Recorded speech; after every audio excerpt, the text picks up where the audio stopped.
Momento agora de refletirmos sobre a palavra de Deus, né? Toda semana nós temos uma parte das Escrituras que nós lemos e procuramos fazer uma adaptação, uma aplicação à nossa vida do dia a dia. Hoje nós escolhemos a carta de São Paulo aos Colossenses, capítulo 3, versículo de 9 a 17. E diz assim: Vós vos despistes do homem velho com os seus vícios, e vos revestistes do homem novo, que se vai restaurando constantemente à imagem daquele que o criou, até atingir o perfeito conhecimento. Aí não haverá mais grego nem judeu, nem bárbaro nem cita, nem escravo nem livre, mas somente Cristo, que será tudo em todos.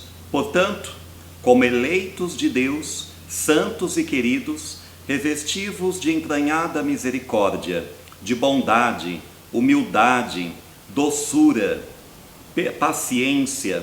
Suportai-vos uns aos outros e perdoai-vos mutuamente, toda vez que tiverdes queixa contra outrem. Como o Senhor vos perdoou, assim também perdoai vós.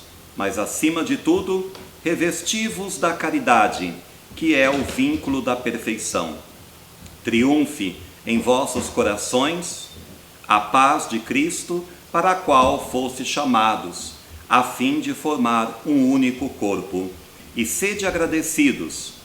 A palavra de Cristo permaneça entre vós, e toda a sua riqueza de toda sorte, que toda a sabedoria vos possais instruir e exortar mutuamente. Sob a inspiração da graça, cantai a Deus de todo o coração salmos, hinos e cânticos espirituais. Tudo quanto fizerdes, por palavras ou por obra, fazei-o em nome do Senhor Jesus, dando graças por Ele a Deus Pai. Palavra do Senhor. Hoje nós estamos refletindo esta palavra que São Paulo escreve aos Colossenses, exortando que eles possam, de fato, se tornarem um povo unido pelo laço da perfeição, que é a caridade, que é o ágape, que é o amor. O texto começa falando que o homem velho não existe mais. Se despiu do homem velho para se revestir de um homem novo. E, claro, porque Cristo faz nova todas as coisas. E ele diz que a partir disso não há mais diferença entre grego ou judeu, bárbaro ou cidadão, nem escravo nem livre. Somente Cristo é tudo em todos. E isso por quê? Porque a partir do momento em que conhecemos Cristo, nós não fazemos discriminação de ninguém. Não importa se é grego, se é judeu ou se atualmente, se é americano, se é inglês, se é brasileiro, se é equatoriano, não importa de que nacionalidade é, de que cor que é, de que raça, a que raça pertence. O que importa é que todos devem estar unidos em Cristo. Depois, as palavras mais importantes que aqui nós encontramos, diz: portanto, como eleitos de Deus e santos queridos. Primeira coisa que nós devemos pensar é que nós somos então eleitos de Deus. E como eleitos do Senhor, nós somos por Ele escolhidos, amados, queridos, escolhidos para estar aqui, nesta terra, para fazer parte desta comunidade, para fazer parte da igreja, para ser membro da família humana.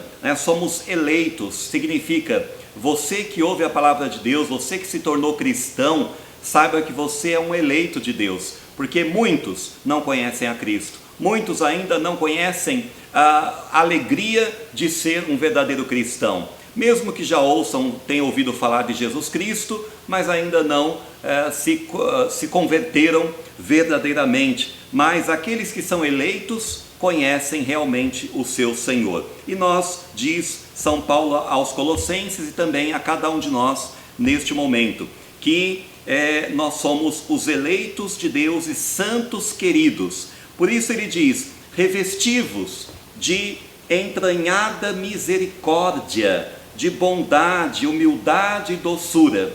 vale a pena a gente parar para pensar em cada uma dessas palavras. Veja o que o apóstolo diz: revesti-vos de entranhada misericórdia.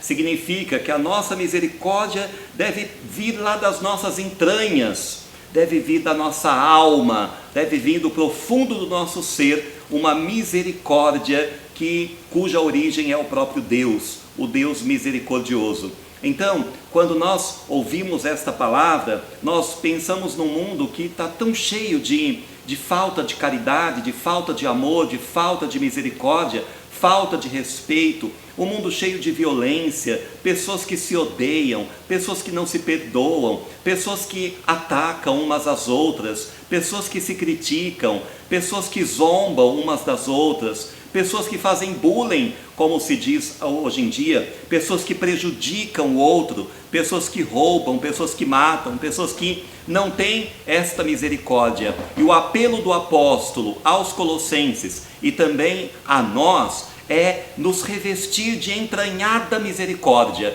que brote do profundo do nosso coração aquela misericórdia que Deus desejou para os seus filhos. Depois ele ainda fala da bondade, revesti-vos de bondade. No mundo onde a ruindade, onde a falta de preocupação com o sofrimento do outro parece reinar, ele pede que haja bondade, que no coração do cristão a gente pare de pensar mal do outro, pare de falar mal do outro, pare de apontar o dedo para o outro, mas tenha bondade nas atitudes, nos gestos, que a gente possa ter bondade no agir, no conviver no dia a dia com as pessoas. Quantas vezes nós convivemos com as pessoas, Nós temos amigos, nós temos conhecidos, e às vezes a gente faz dessas pessoas verdadeiros inimigos, porque não temos bondade no falar, não temos bondade na nossa expressão facial. Às vezes olhamos para o outro com olhar zangado, com olhar de raiva. Hoje o apóstolo, pela palavra de Deus, o apóstolo inspirado por Deus pede: revesti-vos dessa bondade,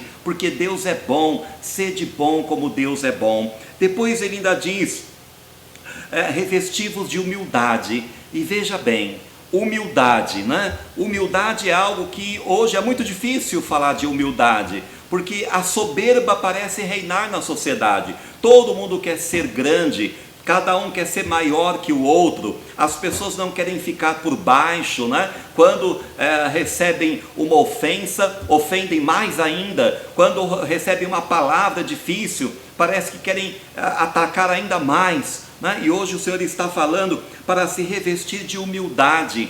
Humildade não é subserviência, humildade não é humilhação, humildade não é uma coisa ruim, humildade é uma coisa boa, porque o próprio Cristo falou que aquele que não for humilde não entrará no reino dos céus. É preciso ter humildade simplesmente não para se diminuir, mas para olhar o outro de igual para igual. Nós cristãos temos que saber tratar tanto o morador de rua como o morador do palácio da mesma maneira. Então, muitas vezes reflete um pouco com você, se você tem caído no erro de tratar as pessoas diferente. São Tiago até conta uma parábola dizendo que se você der uma festa e por acaso chegar um homem mal vestido e pobre, e você disser, sente-se ali no chão, e chega um rico com um anel no dedo, bem vestido, e você coloca no lugar mais importante, você está fazendo a acepção de pessoas.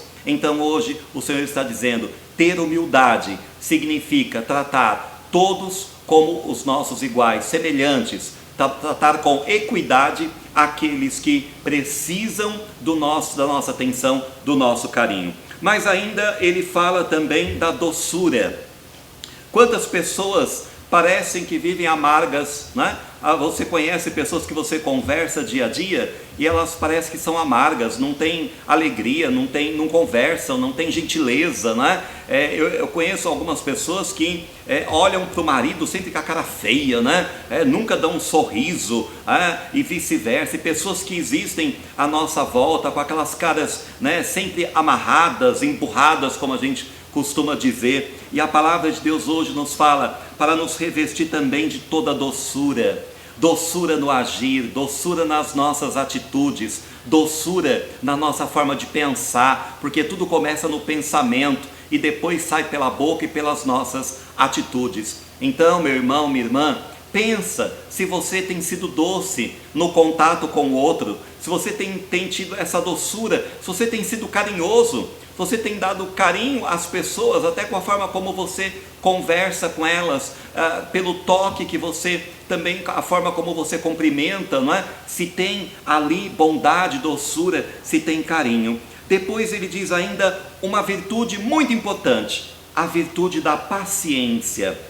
No mundo onde as pessoas já não têm mais paciência com nada, tudo é para ontem, tudo é emergência, há uma ansiedade generalizada, pessoas correndo para um lado e para o outro, cada um preocupando-se consigo mesmo, com as suas próprias coisas, né? O Senhor hoje, pela palavra de Deus, pela inspiração de Deus, São Paulo também diz: revesti-vos de paciência. De paciência. Paciência é uma palavra que deve ser vivida, e a paciência é algo que é alcançado dia a dia. Nós temos que trabalhar, nós temos que saber aprender a calar no momento de discussões, momento de briga, né? Para que não vire ali uma guerra. Então, ter paciência com o outro significa suportar os erros do outro. Por quê? Porque se o outro erra, eu também erro. E quando a gente só vai ter paciência quando a gente fizer uma lista dos nossos próprios defeitos e falar assim como eu tenho defeitos, meu Deus, e eu quero que as pessoas tenham paciência comigo, que eu também tenha paciência com os outros. Queremos então lembrar agora desta parábola que a gente conta costumamente lá na igreja, que é a história do urubu e do beija-flor, né? Diz que o urubu sobrevoa um terreno cheinho de flores, coloridas e cheirosas, mas ele não dá importância às flores. Se tiver um pontinho de podridão, de carniça, como se diz popularmente, ali no cantinho, ele abandona todas as flores, ele não enxerga e não dá valor, ele vai na carniça. Ao passo que o beija-flor, quando sobrevoa um terreno imenso, cheinho de coisa podre, de podridão, de animais em estado de putrefação, de coisas mal cheirosas, né? Como se diz, de carniça, né? Ele tem ali naquele terreno uma florzinha, pois ele não olha para nada da podridão e vai só na florzinha. Sabe o que isso significa? Significa que nós também somos chamados a ser como beija-flores, olhar para as pessoas, e ainda que elas possam ter muitos pontos, né, de defeitos, de coisas ruins e mal cheirosas, mas olhar para as flores que cada um tem, e olhar também para o mundo, porque o mundo também tem coisas boas. O mundo tem muitas coisas boas, e tem pessoas que se entristecem porque preferem olhar para a carniça do mundo ao invés de olhar para as flores que Deus oferece. Então eu te convido hoje a se tornar um beija-flor, que saiba olhar não os defeitos, a podridão que possa existir no outro, no semelhante, mas a procurar aquela flor, aquela qualidade que todas as pessoas possuem, e que certamente até esta pessoa que você pode estar pensando agora, eu conheço uma pessoa que não tem nenhuma qualidade, tem nenhuma flor. Procure com mais diligência, procure com mais cuidado, reze por ela, você vai encontrar sim as qualidades e vai começar a falar bem, porque no mundo onde tanta gente fala mal de tanta gente, nós cristãos temos que ser aqueles que levam a boa notícia, o evangelho, que levam uma palavra de vida e, portanto, que saiba falar bem dos outros. Nós somos chamados a falar bem, chega de falar mal, de destruir. E é por isso que agora, no segundo momento, Paulo fala uma palavra muito importante: triunfe em vossos corações a paz do Cristo. Veja, um coração que tem paz é um coração que sabe trabalhar, é um coração que sabe aceitar dificuldades, porque ele tem paciência, porque ele sabe que o Cristo ajudará. Um coração agitado, angustiado, amedrontado, atormentado, ansioso, não é um coração que tem felicidade. Por isso que hoje a palavra de Deus diz que triunfe em vossos corações a paz de Cristo, porque a paz de Cristo é a maior alegria que alguém possa ter. Ou por acaso alguém pode ser feliz tendo ódio no coração? Quando a gente odeia alguém Veja que o outro que está sendo odiado, às vezes nem sabe que está sendo odiado, ele está vivendo a vida dele lá bem tranquilo, e você carregando peso, descarregando adrenalina, hormônios negativos, carregando um peso como se fosse uma mala, uma mochila de 10 mil quilos nas costas, porque o ódio é isso, é um peso que se carrega. Hoje o Senhor pede para que nós tenhamos em nossos corações, que triunfe em nossos corações a paz de Cristo. E mais ainda, ele diz uma coisa muito importante: acima de tudo, revesti-vos da caridade, que é o vínculo da perfeição. Vínculo é tudo aquilo que nos une às pessoas. Vínculo é aquilo que nós criamos, são laços, como dizia o Pequeno Príncipe, né? Nós temos que construir laços com as pessoas, e para construir laços vale o amor, vale a caridade. A caridade é o vínculo da perfeição. Se nós queremos ser perfeitos como o Pai do céu é perfeito, que sejamos, portanto, então, aqueles que têm o vínculo do amor, não é? Porque a palavra em grego aqui no Novo Testamento utilizada é ágape. Ágape, que pode ser traduzida como caridade, como está aqui na Bíblia Ave Maria, mas pode ser também traduzida como amor. O amor é o vínculo da perfeição. Não existe pessoa mais feliz as pessoas do que aquelas que sabem amar, aquelas que amam, aquelas que se cuidam, aquelas que, apesar de conviver diariamente com o outro e saber dos seus defeitos, das suas falhas, ainda é capaz de amar, de superar, de deixar passar alguma coisa errada, o erro do outro, né? Às vezes a pessoa engole um sapinho, engole um sapo médio, um sapão, só para manter o vínculo da perfeição, que é o amor. Que Deus possa nos ajudar hoje e que este amor vença em nossos corações. Paulo hoje fala dessas coisas muito fortes e que todos nós podemos viver. Nós podemos transformar a nossa vida, transformar o nosso dia a dia, se nós ouvirmos esta palavra proclamada hoje. E eu desejo que você leia em casa, novamente, Colossenses capítulo 3, versículo de 9 a 17. Que você se aproprie desta palavra, que você medite essa palavra e que você transforme essa palavra em vida, transforme essa palavra em uma palavra que te traga a alegria de viver. Paulo hoje termina dizendo para nós: tudo quanto fizerdes por obra ou por palavra, fazei-o em nome do Senhor, dando graças por ele a Deus Pai. Então, que a partir de hoje nós possamos ter no nosso coração a palavra agradecimento, como mais acima também ele já tinha dito: sede agradecidos. No mundo onde as pessoas não agradecem umas às outras, há muita ingratidão. Às vezes a gente faz o bem, faz o bem, faz o bem, faz o bem, faz o bem. No dia em que você não pode fazer aquele bem, a pessoa diz que você já não vale mais nada.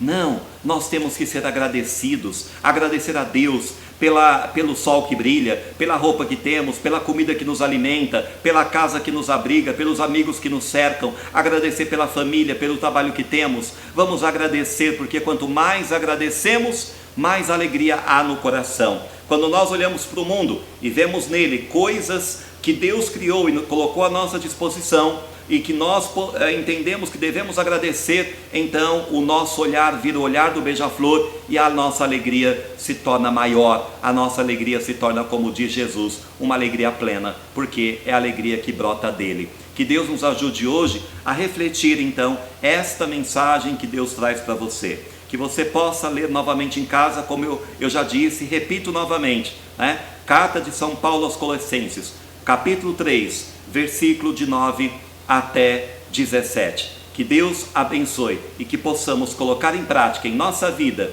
para a nossa alegria, nossa maior felicidade, e para que possamos conviver melhor uns com os outros, colocar em prática os ensinamentos que hoje nós ouvimos. Que Deus te abençoe.